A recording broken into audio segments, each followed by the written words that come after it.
이승빈 교수님께서 간단한 본인 소개와 함께 이후 토론 방향에 대해 제시해 주시겠습니다. 이승빈 교수님 발언 부탁드립니다.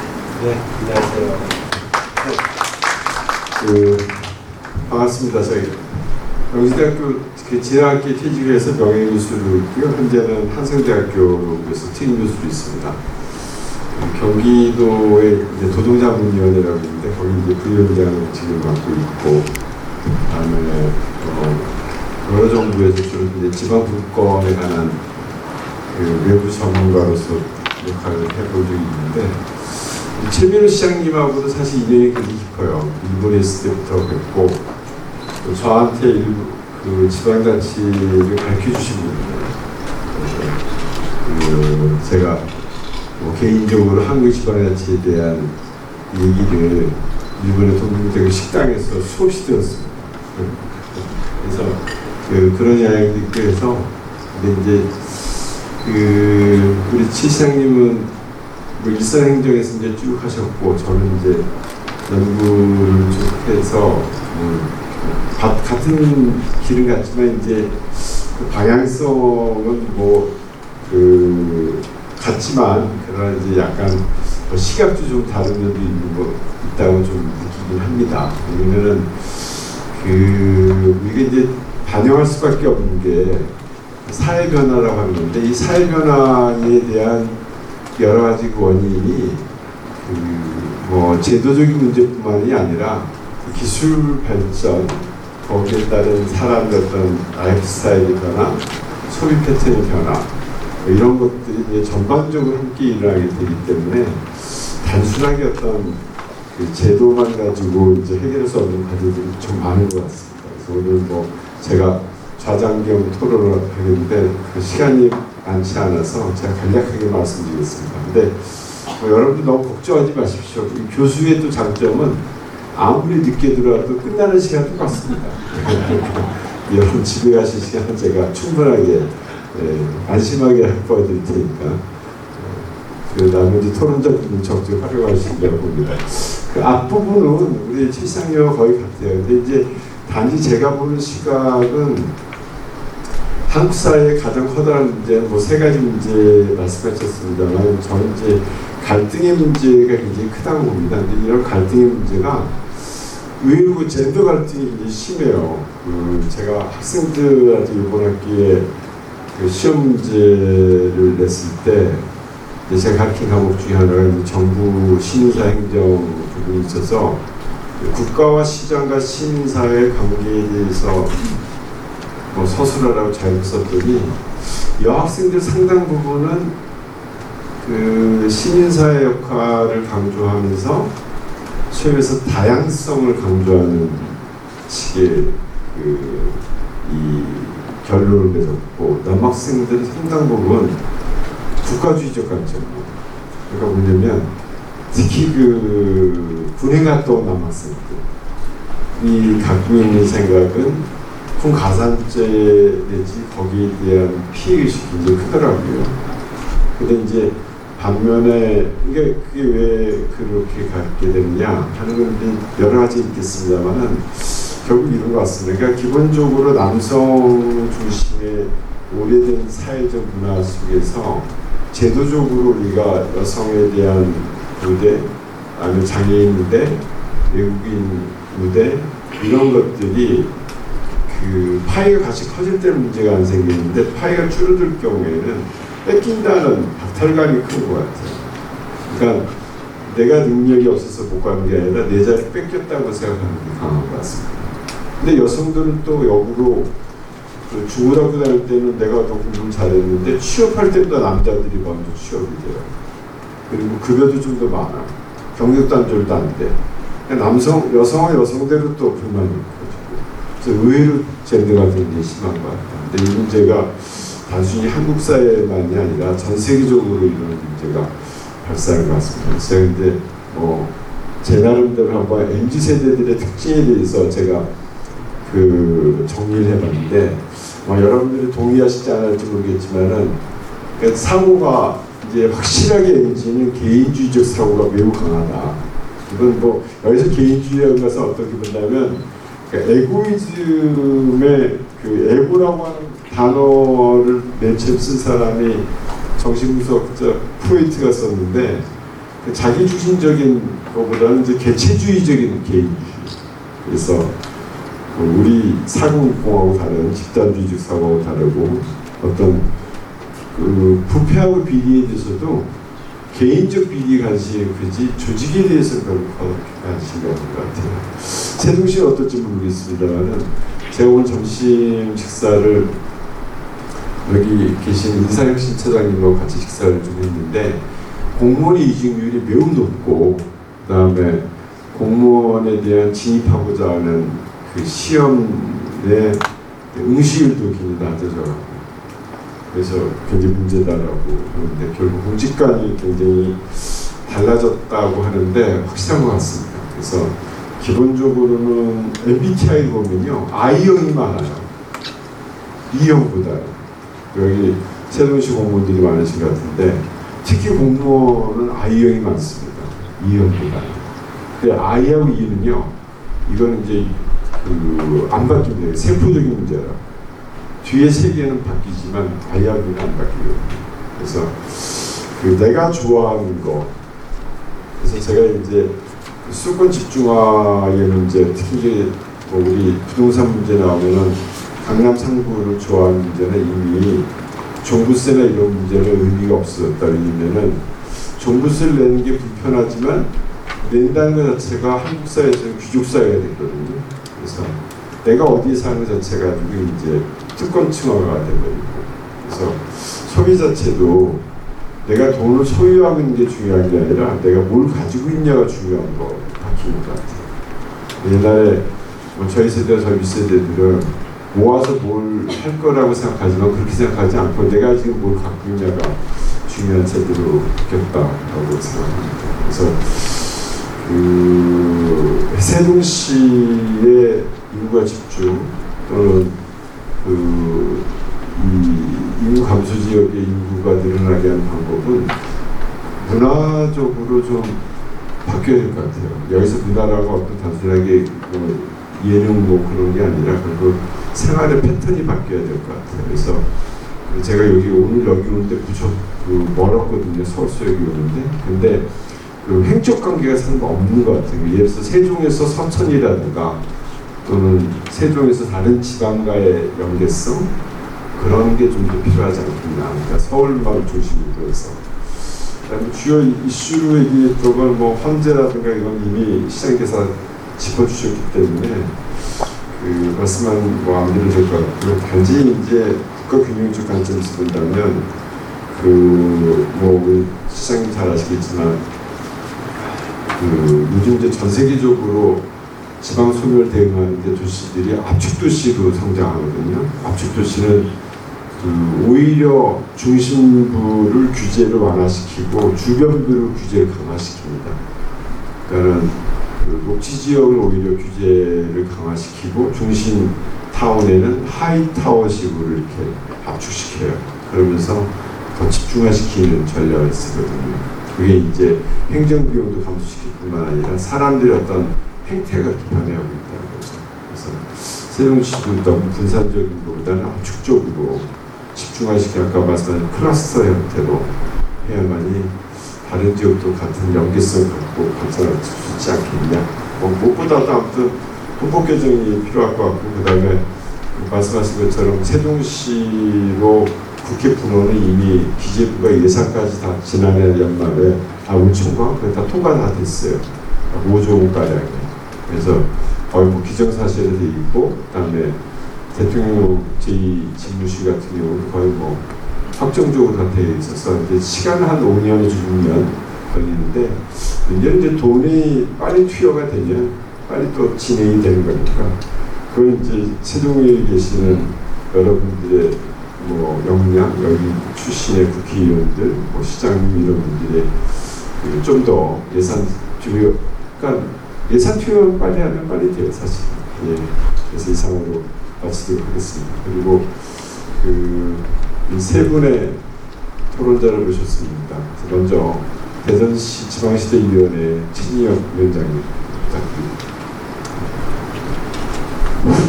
네.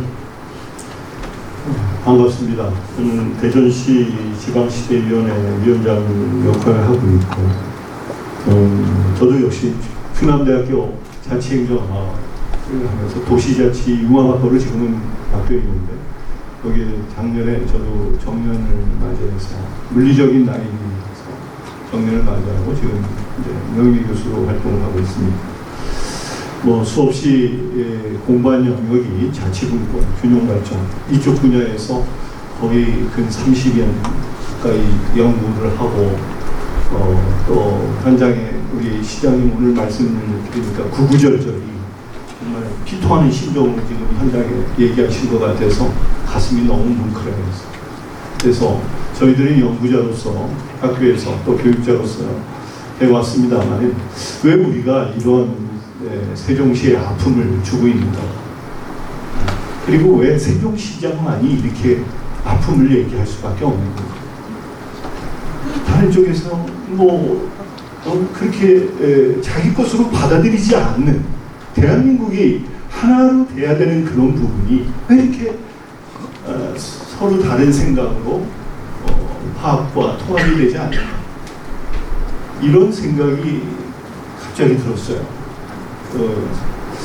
근데 이제 그런 부분을 우리가 따져보자면 결국은 세종시가 탄생하는 배경에서 우리가 그 내용들을 좀 읽어낼 수 있지 않을까, 이런 생각을 합니다.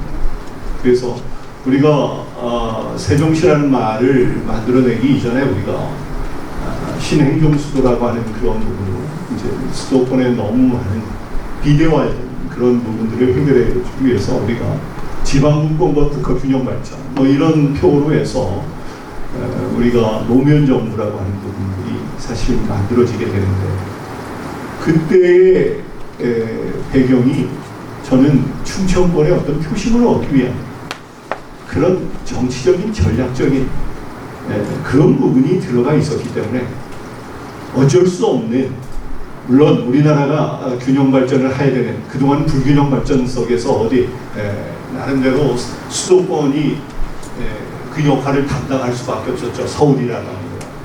그런데 이제 그런 측면에서 이제 옮겨가야 되는데, 그런 부분들을 정치적인 접근으로 풀어갈 수밖에 없었던 그런 한계가 우리 나라의 아픔으로 오는 것이 아니겠습니까? 그래서 결국은 충청권의 표심을 얻어서 권력을 장악하기 위한 수단으로서 이 세종시가 탄생할 수밖에 없었다는 하는 이 부분이 우리나라의 지금 여전히 가슴 아픈, 그리고 대한민국을 갈등 속으로, 분열 속으로 빠뜨리는, 대선만 선거 때만 보면은 이 세종시 문제로 대한민국 국민을 나누게 하는 이런 아픈 역사가 계속 진행되고 있는 이유가 아닌가, 그런 생각이 듭니다. 그래서 그때 당시에 노무현 정부가 얘기했던 신행정 수도의 위헌 판결이라고 하는 그 부분이 관습헌법이라고 하는 이 얘기가 나올 정도로 얼마나 기득권층의 그 서울에 있는 기득권층의 그곳을 대변하기 위해서 만들어 놓은 얘기가 너무 구차하다는 생각이 안 듭니까? 관습헌법을 내놓는다라고 하는 그 자체가 대한민국은 그렇게 변화해야 되는데 그것을 받아들일 수 없다라고 하는 소위 기득권층의 저항이 관습헌법이라고 하는 구차한 내용으로 우리가 만들어냈던 것이 아닌가. 그래서 그때는 어쩔 수 없이 우리가 받아들여서 거기에 나오는 신행정 수도가 되기 위해서 관습헌법은 적어도 수도라고 하는 대통령실이 있어야 되고 국회의사당이 있어야 된다는 소재지를 얘기하는 그 상황을 하기 위해서 우리가 헌법 개정을 하고 다시 맞춰가야 된다, 이런 말씀을 하시지만 그 속에 있는 우리나라의 기득권층과 그렇지 않은 층과의 숨겨져 있는 갈등 사례가 아니겠는가, 이런 생각을 하지 않을 수 없다는 겁니다. 그래서 우리 국민들이 지금 많은 얘기를 할 수 있지만은 진영의 논리로 양극화되어 있다라고 하는 것이 대한민국의 보통 문제가 아니다, 이렇게 생각을 합니다. 앞에 저출생 문제, 이것도 보통 일이 아니죠. 지방 소멸의 문제, 아까 삼각파도라고 말씀하셨는데 대한민국의 위기죠. 위기인데 대한민국을 통합할 수 없는 그 부분이, 대한민국이 그것을 갈라놓고 있는 것이 정치 진영의 논리로 완전히 이분법화해서 가족 간에도 그렇고 뭐 아까 말씀드린 대로 모든 부분이 얘기를 안 하게 하는 이런 상황을 맞이하고 있다. 자, 그래서 할 얘기가 참 많은데요. 근본적으로 왜 이런 현상을 우리가 야기하게 됐는가라고 봤을 때 저는요, 우리가 지방자치 시대를 열은 1991년, 아까 시장님이 1988년에 지방자치법 전부 개정을 당시에 사무관으로서 그것을 만들어내셨다고 하는, 그래서 실제적으로 새로운 지방자치 시대 1991년부터 이제 우리가 지방의회를 재구성하는 그런 시대를 만들어 나갔습니다만은 여전히 부족해서 2018년에 문재인 정부의 지방자치를 레벨업 시키기 위해서 지방자치법 전부 개정을 그때 손을 놨는데 그것이 2020년 12월 9일 날 통과가 되죠. 2년이라는 그 정쟁 속에서 이렇게 우리나라가 정치적으로 정쟁이 심한 나라예요. 그 얘기는 결국은 무엇이냐, 여기 우리나라의 정쟁을 이렇게 유도하고 국민을 갈라놓고 권력 싸움하는 이 정치권에 대한 진영 논리가 대한민국을, 아니 대한민국이 망해도 좋다, 자기네도 권력을 유지하면 좋다, 이런 식으로 간다면 얼마나 위험한 일이냐, 이런 얘기예요.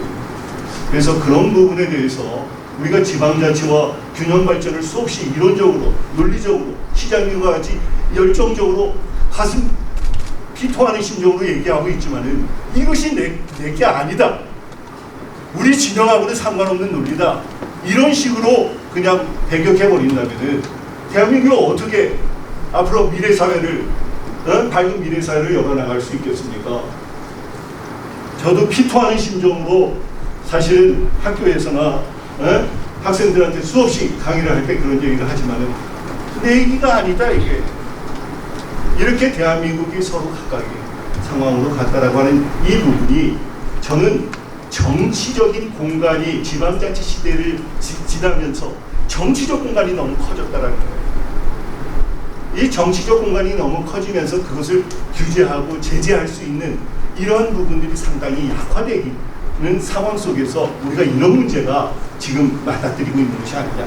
우리의 위기라고 얘기해도 위기라고 받아들이지 않는 이 진정한 위기를 어떻게 극복할 것이냐.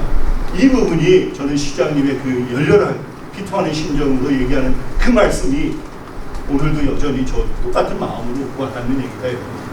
그래서 하여튼 시간이 또 있으니까 우리가 하여튼 뭐 시간은 지켜야 되니까 그런 배경에서 제가 이제 강론에 들어가서 또 얘기가 돼야 될 부분인데 그거는 뭐 나중 또 기회에 얘기하도록 하겠습니다. 감사합니다. 네. 이승동 기자님 부탁드리겠습니다. 큰일이네요. 시간이 어떻게 머릿속에 이제 왁구가 잡힌 것도 있었는데, 제가 지금 이제 지금 생각은 어떤 식으로 좀 재밌게 설명을 드릴까, 시간도 좀 부족하고 해서 빨리 진행하도록 하겠습니다. 그 세종시법은 세종시 같은 경우는 그 법대로 존재하고 탄생했고 법대로 또 움직이고 법대로 발전하는 곳입니다. 사실상 그야말로 특히 전국에 이런 곳이 없습니다. 그 법대로 법 중에 제 핵심적으로 보이는 법은 세종시법입니다. 제가 지금 시간 관계상 세종시법부터 개헌부터 행정수법법까지 쭉 해서 설명드리려고 했는데 가장 손쉽게 그리고 가장 개정이 빨리 쉽게 할 수 있는 법을, 가장 핵심법을 설명드리기 위해서 세종시법만 갖고 설명드리도록 하겠습니다. 17개 조항으로 시작을 했어요. 2010년도에 출범하기 전에 2010년도에 세종시법이 제정이 됐는데 당시 이명박 정부 시기였습니다. 부정적 이질이 컸죠. 그래서 세종시를 급조해서 빨리 탄생시켜라. 그래서 어쨌거나 출범 근거가 있어야 했기 때문에 세종시법을 탄생을 시켰고요. 급조해서 제주도법을 뺏긴 조수법이다. 그래서 탄생하자마자부터 지역구 국회의원이 이해찬 의원께서 전 총리죠. 세종시법 시도 개정 시도를 했습니다. 그래서 의미 있는 법 개정을 이뤄냈습니다. 그때 첫 번째로. 근데 그 이후에는 의미 있는 법 개정을 저는 아까 시장께서 말씀하셨지만 골드세 3년 연장 연장 요 정도 수준에 머물렀는데요. 의미 있는 법 조항이 3조의 국가 책무, 8조의 세종시에 대한 어떤 특별 지원, 그리고 세종시 감사위원, 세종시 지원위원단, 공청시 산하 여러 가지 법 조항들, 의미 있는 조항들을 그때 이뤄냈어요. 그래서 지금 자리는 갖고 있는 것들에 대한 만족은 별로 없으신 것 같아요. 근데 세종시법을 잘 살펴보면 그래도 우리가 무기로 사용할 수 있는 법들이 있다, 존재한다. 국가 책무라는 조항은 나라가 세종시에 대해 특별히 어떤 지원을 해야 되는 법적 근거를 갖고 있습니다. 나라가 이러지 못하면, 그걸 따르지 못하면, 실천하지 못하면 법치주의입니다. 이건 직무유기고 헌법적으로, 법적으로 되는 일이 아니겠죠. 그래서 어쨌거나 다시 돌아와서 저는 두 가지로 말씀드리겠습니다. 개정 관련해서 세종시가 잘 먹고 잘 살기 위해서, 발전하기 위해서, 진정한 행정구도 지위를 확보하기 위해서는 일단은 세종시법 1조 1항 법목적에 고도의 자치권을 보장하는 법조항이 삽입됐으면 좋겠습니다. 항상 말씀드리는 거지만 고도의 자치권이 확보가 된다면, 명시가 된다면 그 하위법률, 그러니까 조직 특성, 자율성, 그러니까 세종시가 독자적으로 자치분권으로 우리가 할 수 있는 일을 독자적으로 중앙정부 눈치하고 할 수 있는 그런 법률적으로 정답성이 확보되는 법조항인가요? 상당히 의미 있다고 보고요. 그리고 가장 중요한 부분입니다. 가장 중요한 부분입니다. 그 재정특례 관련해서 지금 교부세만 갖고 얘기가 되는데 저는 이제 교부세도 물론 좋습니다. 그 고등교세 보존부를 해서 3년씩 연결하는 건데 보존기간에 20% 가산해서 그거 외에 좀 어려운 부분입니다. 그 제주도법의 제주도 사례처럼 정률제 3%로 해서 보장받는 그 법정이 들어갔으면 좋겠고요. 제주도가 아마 지난해 기준 한 2조 원의 어떤 교부세를 받았을 겁니다. 나라에서. 근데 세종시 같은 경우는 0.1%, 내국세의 0.1%도 안 되는 교부세를 받고 있습니다. 거기에 대한 책임도 아까 말씀드렸던 국가 책임을 무기로 삼아서 할 수 있고요. 그리고 국가보조금 차등보조율 관련해서 잠깐 말씀드리겠습니다. 국가보조금 차등보조율 같은 경우는 지금 기초가 없는 단층제 구조도 기초가 없기 때문에 대전시 같은 경우는 국가보조금 사업을 추진했을 경우에 정부 50% 그리고 대전시 25% 그리고 기초 25%. 근데 세종시는 단층제입니다. 50대 50입니다. 그래서 75대 25, 정부 75 그리고 세종시 25. 이게 가장 이상적인 비율을 생각이 들고요. 그리고 세종시 개정이라는 법조항이 있습니다. 18조인가요? 21조인가 18조 있는데 요거는 국가에서 부여해준 겁니다. 통장을 준 거예요. 세종시 개정을 별도로 설치해 준 거예요. 1,000억이라는 통장을 준 거예요. 그래서 그 돈을 자율적으로 세종시로 뺐어라. 근데 지금 아무런 효과가 없습니다. 제가 다시 말씀드리는데 갖고 있는 부분이라는 거예요. 세종시가. 근데 그거를 활용을 못 한다는 거예요. 그래서 그 부분도 있습니다. 지금 급해가지고 지금 저인데 며칠이 자꾸 보는데 마지막으로 말씀드리겠습니다. 세종시는 지금 국가에서 지금 이제 큰 차예요. 재밌는 부분이 오는데 큰 차입니다. 명품차입니다. 근데 기름이 없어요.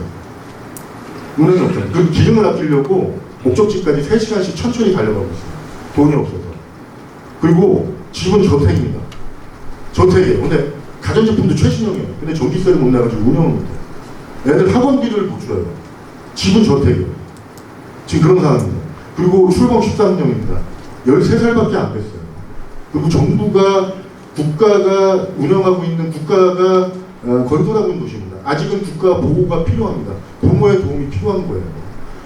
그러니까 2030년 도시 완성기까지 성년이 되기 전까지는 기초체력을 키워야 됩니다. 정부의 도움이 분명히 필요합니다.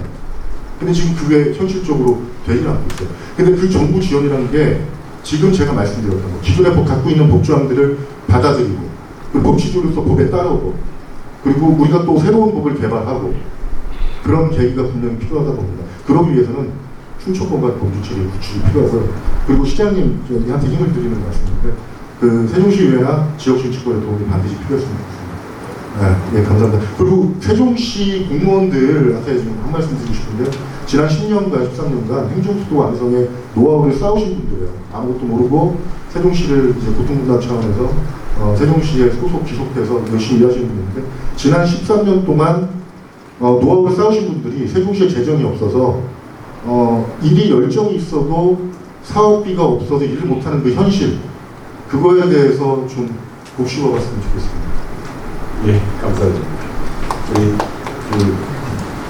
강 교수님 안심하게 잘 좀 토론을 했었던 시간 보시고. 네, 반갑습니다. 성결대 라이문입니다. 지방 재정만 한 30년 했고요. 돈 얘기만 계속 했던 것 같아요. 얼마 전에 세종시에서 그 서울대 행자랑 작업할 때 재정 파트 제가 담당을 해서 작업을 했었던 내용들이고요. 그래서 오늘 시장님 주신 말씀들 다 공감하고 있는 내용들이고 그대로 되었으면 좋겠다라는 생각을 가지고 있습니다. 뭐 앞에 보니까는 제가 해야 될 그런 돈 문제 좀 얘기하는 게 좀 좋을 것 같아서 간단하게만 말씀을 드리겠습니다.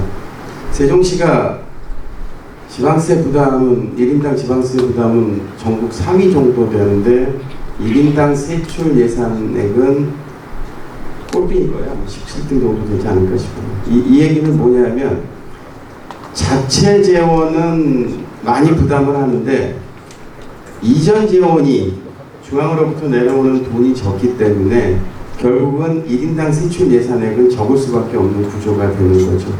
그러면 세종시가 이제 앞으로 움직여야 될 거는 이전 재원에 의해서 재정을 확충할 수 있는 대안을 마련하는 쪽에 초점이 맞춰져야 될 것입니다.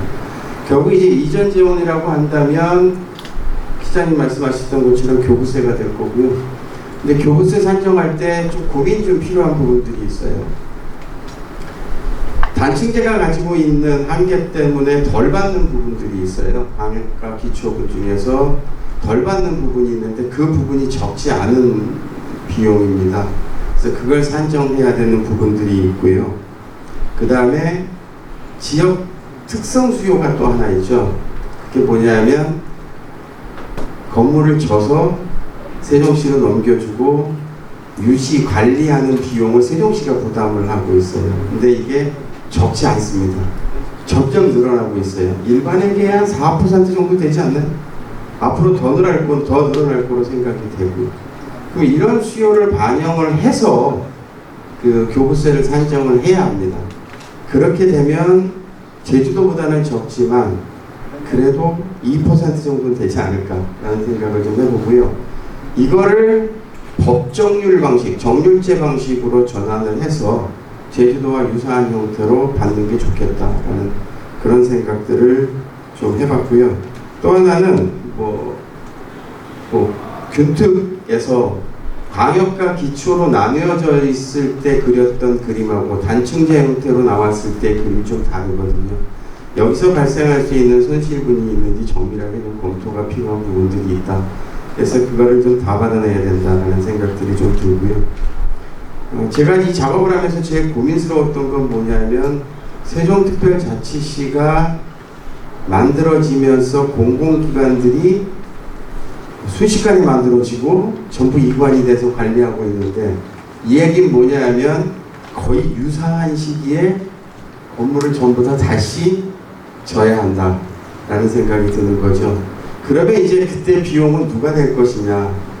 국가가 특별법을 만들어서 그때도 다 져줄 거냐. 근데 지금 건물은 소유가 누구예요? 세종시잖아요. 그러면 국가에서 그걸 왜 이제 이렇게 나오면 세종시가 부담을 해야 되는데 그 비용을 부담할 수 있을 수 있나 라는 생각이 듭니다. 그렇다고 한다면 지금부터 별도의 기금을 만들어서라도 재산을 돈을 좀 축적해 놨다. 그런 비용들에 좀 나중에 사용하는 게 어떻겠느냐라는 그런 생각들은 좀 해봤습니다. 그다음에 유지 관리 비용도 행정중심 복합도시 건설 특별회계가 있어요. 그 세출 항목에다 집어넣어서 그 유지관리 비용을 세종시로 넘겨받는 이런 방법을 좀 택해 보시는 것도 한번 진지하게 고민해 볼 필요가 있다는 생각이 듭니다. 재정은 어렵습니다. 하나를 건드리면 243개 지방자치단체에 전부 영향을 미쳐요. 그래서 하나가 제도 바뀔 때마다 243개 지방자치단체는 전자계산기를 두들깁니다. 두들겨서 우리가 손해다라고 하면 찬성 안 합니다. 절대로 찬성 안 하고 전부 반대를 해버리기 때문에 이것을 해결할 수 있게끔 시도지사 협의회부터 시작해서 시장군수구청장 협의회, 의회의장단 협의회 등 이런 4단체와 적극적인 협력 체계를 구축해야 되고요. 그래서 243개 지자체가 동의를 하고 찬성을 해주면 행안부도 이제 움직여질 수 있는데 그냥 행안부로 가면 다른 쪽에 지자체들의 영향을 미치기 때문에 쉽지는 않아 보인다라는 생각이 듭니다. 그래서 좀 현명하게 좀 대응을 해줬으면 좋겠다는 생각이 듭니다. 예, 감사합니다. 예, 감사드립니다. 제가 그 토론자분들의 그 토론을 다 몇번해서 말씀드릴 필요도 없을 것 같고요. 시간도 많이 지났는데 단지 하나 이런 생각이 드네요. 그러니까 모범적으로 잘 수행한 사람이 손해보는 그 시세는 불공정한 것 같아요. 그래서 근데 그게 이제 처음 제주개정 만들 때도 그 세종개정 만들 때도 정육제가 좀 문제가 좀 되긴 했었어요 그때. 그래서 일단 해보자고 했던 건데 왜냐면 다른 지자체가 반대했거든요. 아주 심하게. 이번에 이제 그런 다른 여론들을 잘 살피고 그다음에 저도 세종시 가끔 오고 때 보면 한꺼번에 이렇게 많이 했으면 나중에 재개발 재건축도 똑같은 시기에 발생할 텐데 그래서 제가 이 걱정이 좀 되더라고요. 오늘도 제가 그 걱정을 했어요. 똑같은 시기에 엄청난 돈이 들어가겠는데 하는 생각이 좀 들어서 도시정비 기금 같은 경우에는 좀 필요할 것 같아요. 예, 우리 시장님께서 지금 딱 한 3분 정도 넘어가면 이제 직원들이 이제 화를 부탁드리겠습니다. 3분에 끝낼지 모르겠습니다만 우리가 국가의 상명소라고 하잖아요. 헌법상에. 이게 국민주권 영토라고 합니다. 국가의 상명소입니다. 그런데 이 국가의 상명소는 너무나 중요해서 예를 들어서 한 국가의 영토가 누구한테 침범받았다. 그러면 뭐 전쟁을 해오는 국민이 들고 나서서 그걸 회복하려고 합니다. 맞죠? 이란 이라크 전쟁, 러시아 우크라이나 전쟁, 영토 싸움, 주권이 침해받았다. 그러면 이 전쟁이다. 이게 지금 식민지가 되고 하는 거고 독립운동이다. 근데 국민이 말하자면 소멸되고 있다. 그런데 왜 이렇게 그게 조용합니까?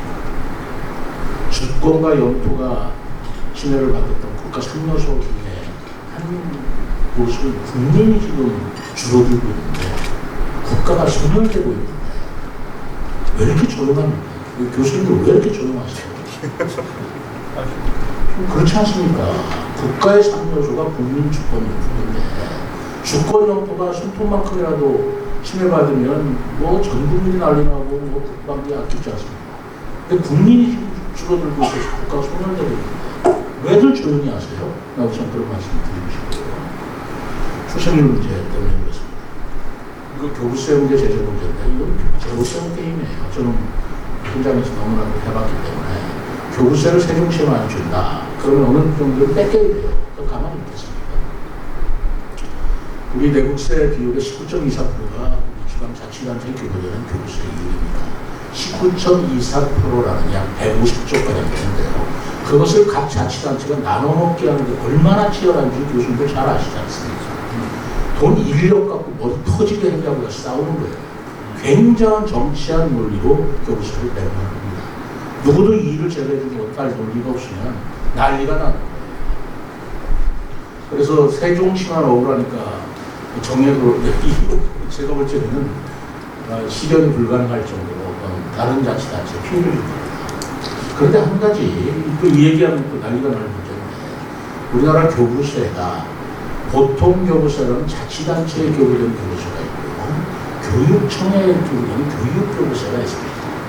그런데 교육교부세가 자치단체에 교부되는 것보다 더 많습니다. 20.79%입니다.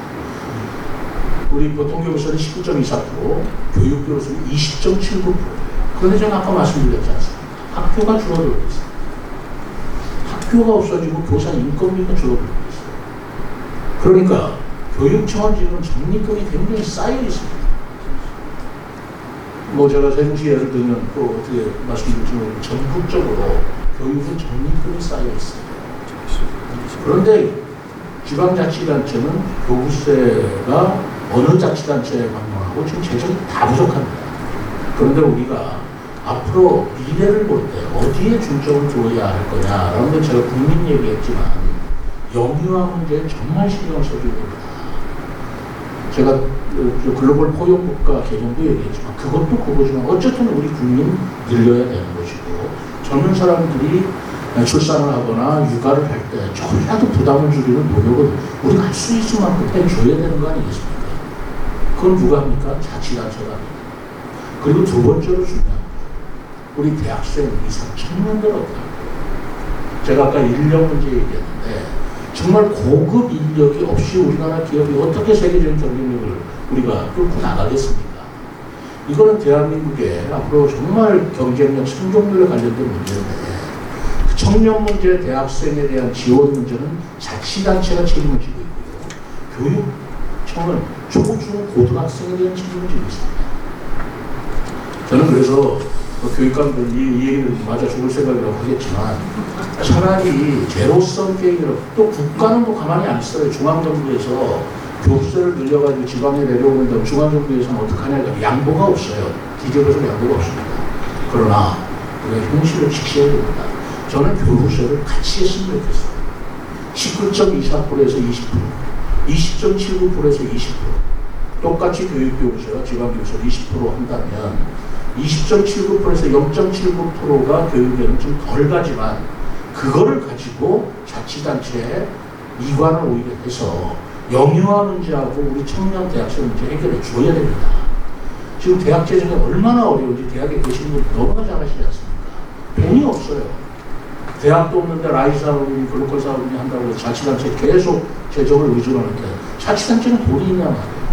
근데 남는 돈 갖고는 초중고등학교 없어지는 학교에 계속 적립하겠다고 쓰는 것이 옳겠냐 이겁니다. 제가 어떤 싸움을 일으키거나 교육청 평하거나 그런 거 아닙니다. 정말 국가적 관점에서 볼 때 그래서 제가 이제는 일반적인 사고방식을 뛰어넘어야 된다. 점프를 해야지 한 발 한 발 스텝 바이 스텝으로 안 된다. 그래서 교부세 제도 뜯어고쳐야 되는데 그럴 적에 하나의 좋은 대안이 되지 않겠나라고 저는 생각을 하고 있습니다. 네, 마치겠습니다. 감사드립니다. 우리 사인께서 시간을 잘 지켜주셨다는 감사드리고 앞으로도 이 논의가 오늘 하루에 끝나지도 않고 이제 앞으로 계속해서 신정부가 들어왔기 때문에 그 행정수도뿐만 아니라 행정수도 완성이라는 관점에서 이루어지길 기대합니다. 네, 그럼 이상으로 회 부탁드리겠습니다. 네, 귀한 의견 나눠주신 모든 토론자분께 큰 박수 부탁드립니다.